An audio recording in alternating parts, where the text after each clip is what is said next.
नमस्कार, मैं हूं फरहान और आप देख रहे हैं next 9 news nation. Nupur Sharma और नवीन जिंदल इस वक्त सुर्खियों पर है। केवल राष्ट्रीय सुर्खियों में नहीं बल्कि अंतरराष्ट्रीय सुर्खियों पर है। अंतरराष्ट्रीय हो गए हैं ये व्यक्ति। जहां कल तक उन्हें सिर्फ देश के भीतर ही सारे लोग जहां तक नहीं जानते थे, आज उन्हें एक अंतरराष्ट्रीय पहचान मिल गई है। प्रोग्रेस हुई है, भले ही पार्टी से हटा दिए गए। नुपुर शर्मा के संबंध में आपको पता है और नवीन जिंदल के संबंध में कि मुस्लिम समुदाय को उन्होंने ठेस पहुंचाई है। पैगंबर के लिए उन्होंने अभद्र भाषा का प्रयोग किया है, जिससे मुस्लिम समुदाय रोष में आ गया, जिसके चलते कानपुर में भी हिंसा की घटनाएं देखने को मिली।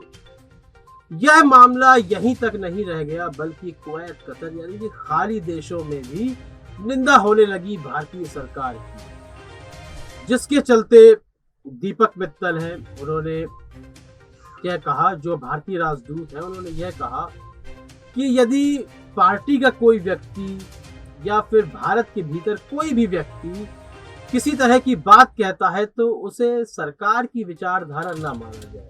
और यह बिल्कुल सही है। हो सकता है कि पार्टी के भीतर कोई व्यक्ति है, कल तक वह क्या बोल दे वह सरकार की विचारधारा नहीं हो सकती और पार्टी से उसे बाहर कर देना बहुत ही काफी होता है, यह दिखाने के लिए कि यह हमारे विचारों का व्यक्ति नहीं है, हमारे विचार के खिलाफ गया, इसलिए हमने इसे पार्टी से बाहर कर दिया। लेकिन आने वाले समय में वह कभी पार्टी के भीतर आना भी नहीं चाहिए। यह एक मुख्य बात है। इस संबंध में जम्मू कश्मीर के अहम नेता, बड़े नेता उमर अब्दुल्ला का बयान सामने आया है। उन्होंने भारतीय जनता पार्टी को निशाने पर लिया है और किस तरह लिया है, क्या कहा है, हम आपको बताते हैं। उन्होंने कहा कि लगातार अल्पसंख्यक समुदाय के खिलाफ यहाँ अभद्र भाषा का प्रयोग किया जा रहा था, उसके खिलाफ नए नए कानून बनाए जा रहे थे। लेकिन इस बार मोदी सरकार ने इसलिए अपने इन दो नेताओं को पार्टी से बाहर किया है क्योंकि विदेशों में उनका जो वर्चस्व है वह कम हो रहा था। लगातार जो कहा जा रहा था कि विदेशी धरती में मोदी सरकार ने वर्चस्व कायम किया है, वह उस गिरते वर्चस्व को लेकर मोदी सरकार बैकफुट पर आई है और कह रही है कि इस तरह की भाषा का प्रयोग ना किया जाए। यह आरोप उमर अब्दुल्ला लगा रहे हैं। इस आरोप में कितनी सच्चाई है हम नहीं कह सकते, लेकिन उमर अब्दुल्ला ने यह बात कही है तो हम आप तक पहुंचा रहे हैं। लेकिन मैंने इस पर एक कार्यक्रम और किया था और कहा था कि केवल पार्टी से बाहर करना सजा नहीं होती है। हो सकता है कि नुपुर शर्मा और नवीन जिंदल भारतीय जनता पार्टी के नेता ही ना होते, तब उन्हें पार्टी से बाहर ही नहीं किया जा सकता था, फिर उन्हें क्या सजा मिलती, यह अहम मुद्दा है।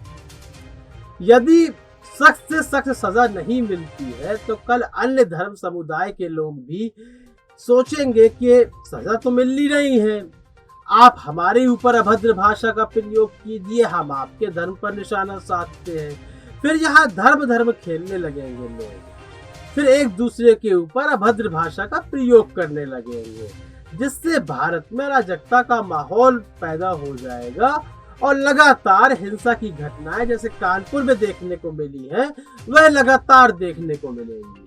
आपको याद होगा यति नरसिंहानंद ने भी ऐसा किया था।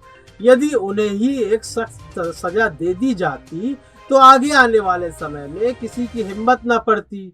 यदि आज नुपुर शर्मा और नवीन जिंदल को भी सजा नहीं मिलती है तो यह फिर लोगों को लगेगा कि सजा तो मिलनी नहीं है, हद से हद पार्टी से बाहर किए जाएंगे, तो क्यों ना हम भी हाथ आजमाएं।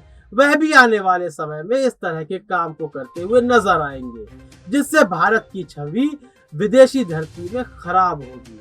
खाड़ी देशों में तो भारत के सामान को भी बायकॉट किया जा रहा था। प्रधानमंत्री मोदी के पोस्टर्स पर कालिख वगैरह लगा रखी थी। यह हमारे लिए शर्मनाक है जब विदेशी धरती में हमारे प्रधानमंत्री की बेइज्जती की जाए और हमारे देश का नाम बदनाम हो।